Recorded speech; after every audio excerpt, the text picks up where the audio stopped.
ever stubbed your toe in the dark? You know that one moment where you think you know where you're going, you know where the path is, you've walked it 1,000 times, but you didn't know that one thing was there that, well, maybe somebody else put it there, or maybe it's been there all along, but out of reflex you've stepped over it or stepped around it, and this time you catch it. There's nothing worse than a broken toe, because you know what you can do for a broken toe? Nothing. Or you can go to the doctor, they can give you pain pills, they can wrap it up in tape. But unless it's bad enough that the bone is disintegrated and rots and they have to cut it open and put something else in there, there's nothing you can do about a broken toe. Except don't walk around in the dark, or find some other way to see where you're going in the dark. Maybe you need lights on your shoes. But leaders know that you either need to be the light, bring the light, or turn on the light. But for whatever you do, don't operate in the dark. That's what I want to talk about today.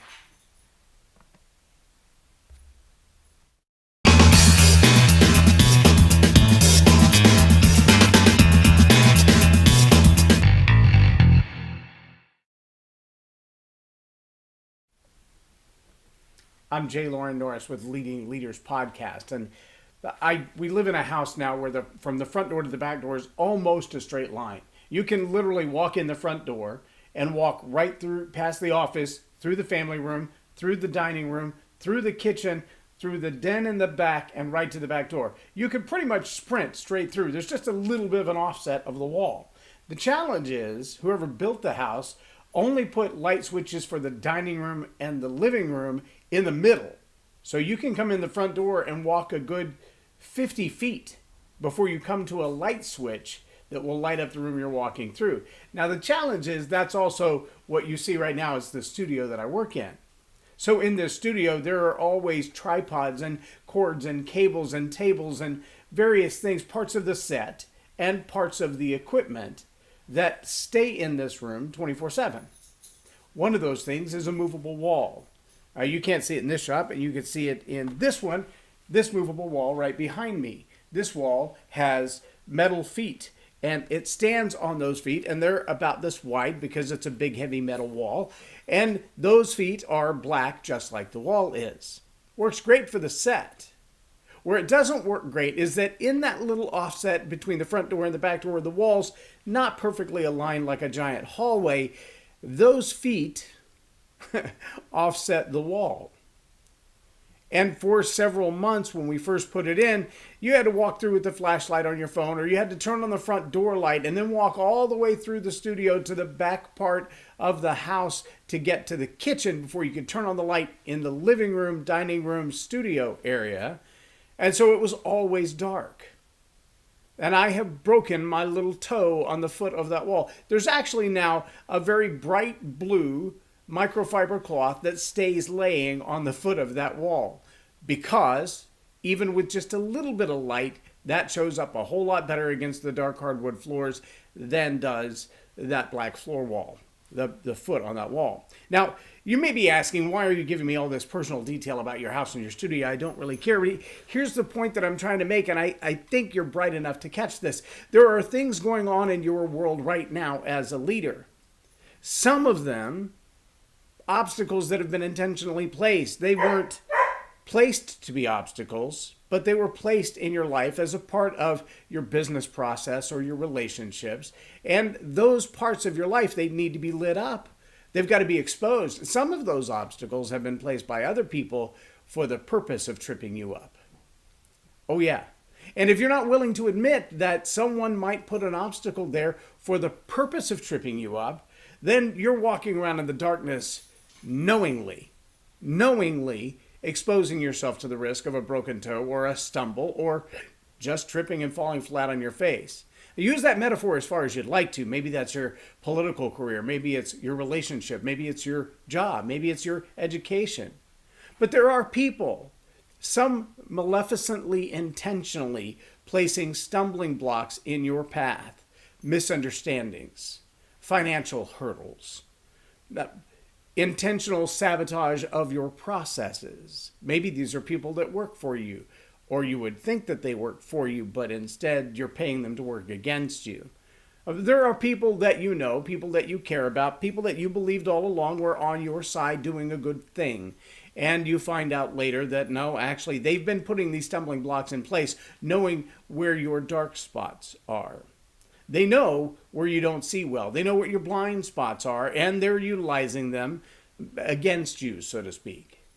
So I challenge you as a leader to turn the light on. That might mean revealing something that you didn't want revealed. Turning a light on in a dark place usually causes the critters that have been hiding there to come out of hiding. Maybe you've seen those movies where the cockroaches come running from the corners, or they go running back into the corners and you're like, well, I didn't even know we had them, until you turn on the light and then they all scurry.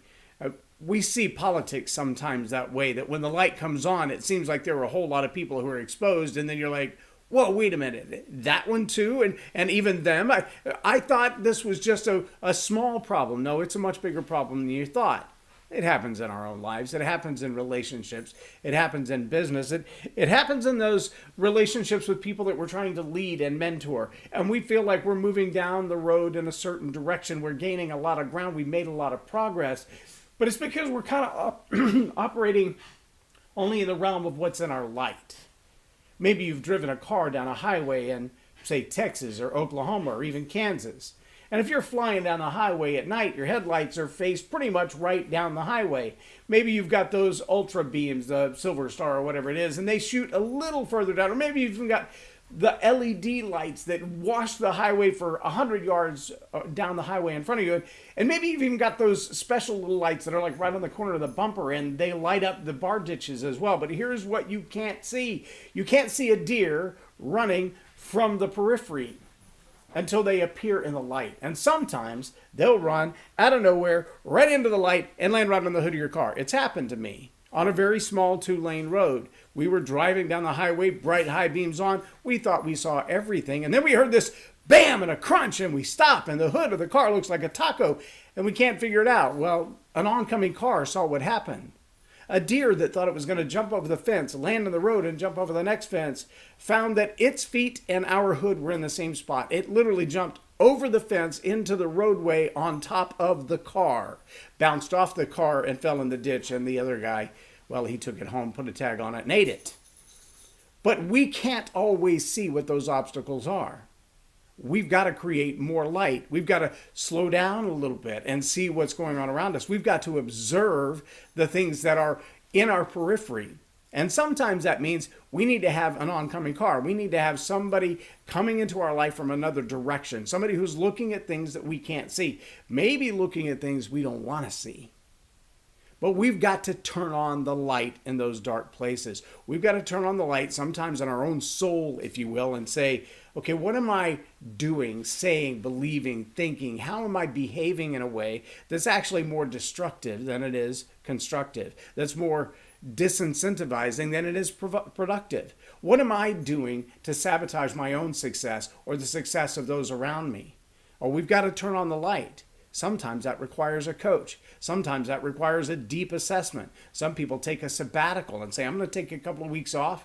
I'm going to unplug from everything. I'm not going to show up at the business. And it's kind of a stress test on the business. Will it run when I'm not there? Will it keep doing what it's supposed to do if I don't show up every day? Some people will take that time to say, I'm going to hire a coach to go through all of my financials. I'm going to hire somebody to go through all of my policies and procedures. I'm going to hire somebody to reanalyze all of the decisions and the statistics that I've used to get my business to where it is. You can't do all that on your own. You're going to have some outside source. You're going to have to turn on the light to find the dark places where you've been hiding things from yourself. I challenge you to do that as a leader. Don't operate in the dark. Don't assume that just because you can't see it, it's not going to bite you in the butt. Don't assume that just because you can't see it, you won't trip over it or stub your toe on it. There are things operating in the periphery that will drive you crazy, like my dog who's decided it's playtime. But there are also things that are going to operate in the periphery that are waiting there. They're lying in wait. They are intentionally looking to cause destruction and damage in your life. And if you don't turn the light on, you're not going to see them until it's too late. My challenge you for leaders today is to look around you and see what it is that you can see that you've been trying to ignore, but also get someone to come in with you from another angle and turn the light on so you can find the blind spots. I'm J Loren Norris with Leading Leaders Podcast for Tell It Like It Is TV. Have a blessed day.